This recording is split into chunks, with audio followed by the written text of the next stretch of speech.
A working man's game, football before the deluge.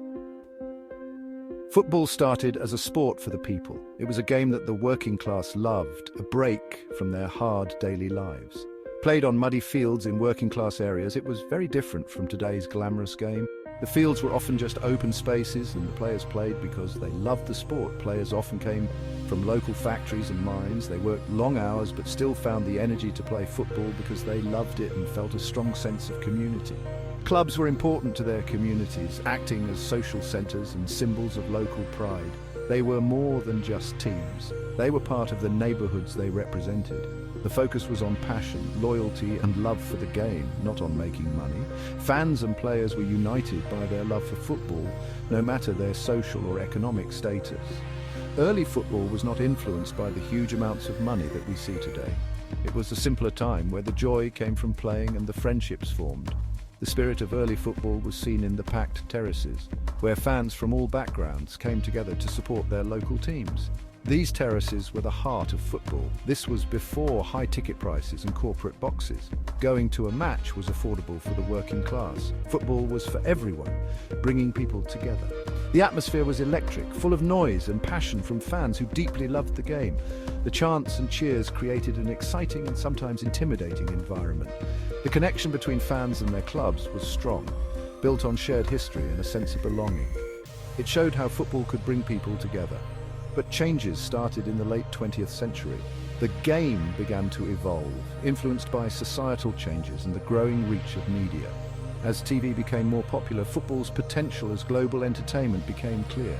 The sport started to attract a wider audience, bringing more money and commercial opportunities. Sponsorships and ads began to appear, marking the start of football's transformation into a business. The game was no longer just about playing, it was becoming a business. This change set the stage for modern football, now a global phenomenon watched by millions and generating billions in revenue. Yet the core of football, passion, loyalty and community, remains. Looking back at early football, we see a time when the game was simpler and more connected to ordinary people. This legacy continues to inspire and shape the sport today.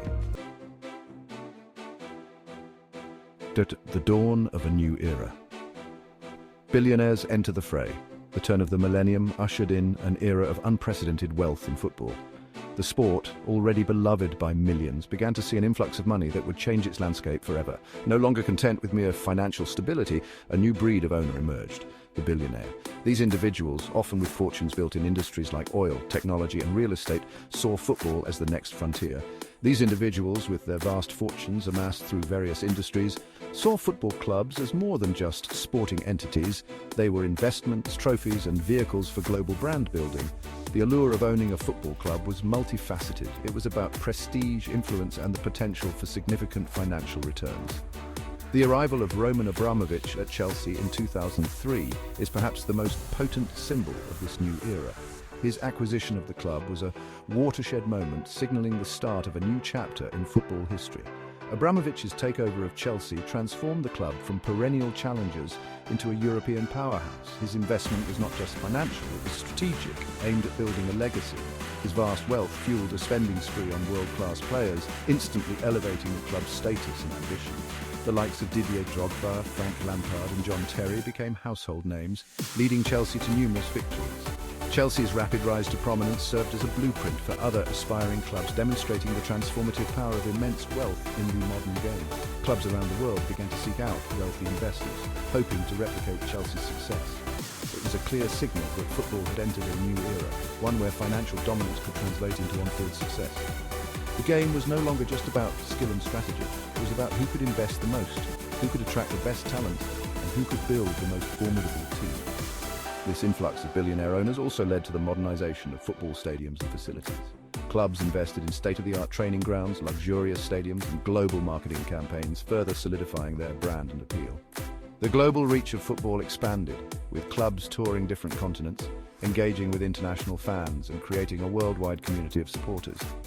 The beautiful game had truly become a global phenomenon, driven by the ambitions and investments of its new billionaire patrons.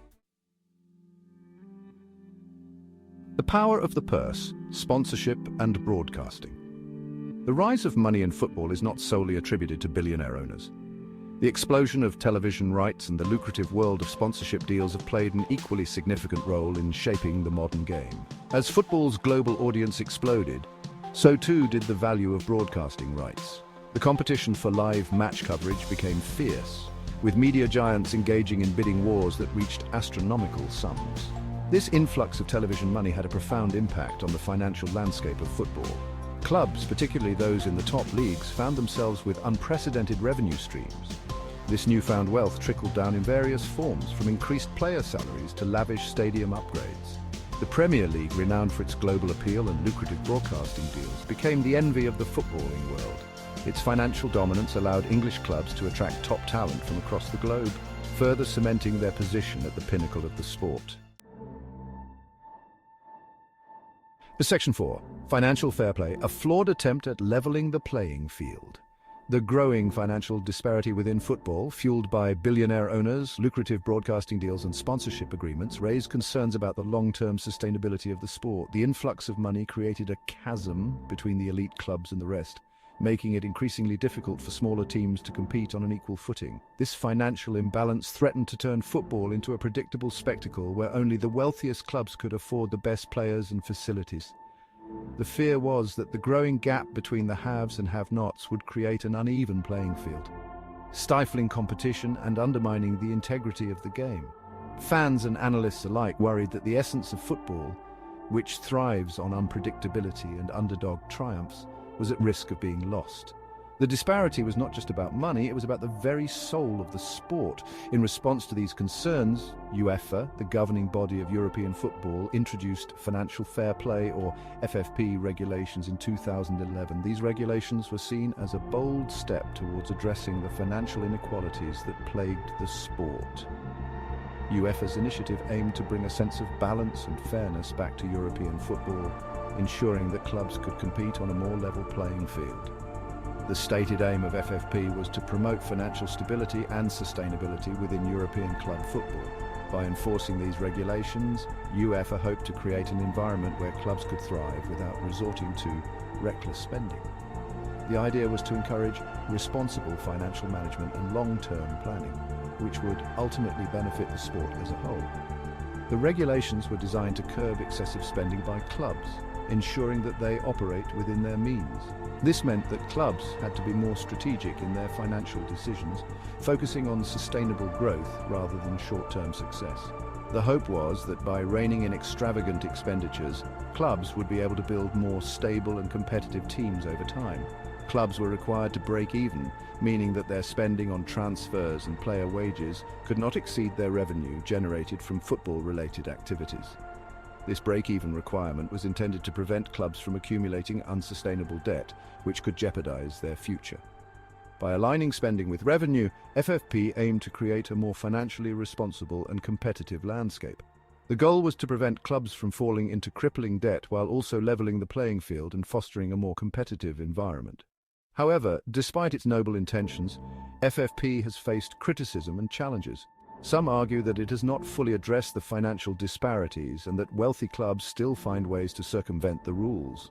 The debate continues on whether FFP has truly succeeded in its mission or if further reforms are needed to achieve genuine financial fairness in football. Section 5. The price of success, transfer fees, and player salaries. One of the most visible manifestations of money's influence on football is the astronomical rise in transfer fees and player salaries. As clubs generated more revenue from broadcasting rights, sponsorship deals, and wealthy benefactors, they were increasingly willing to spend lavishly on acquiring and retaining top talent. This created a fiercely competitive market, with clubs engaging in bidding wars that drove transfer fees to unprecedented levels. The world record transfer fee has been shattered multiple times in recent years, with Neymar's €222 million move from Barcelona to Paris Saint-Germain in 2017 setting a new benchmark. These exorbitant fees reflect the premium placed on world-class players who can make a significant impact on a club's fortunes, both on and off the pitch. The acquisition of a star player can transform a club's ambitions, attracting fans, sponsors, and media attention.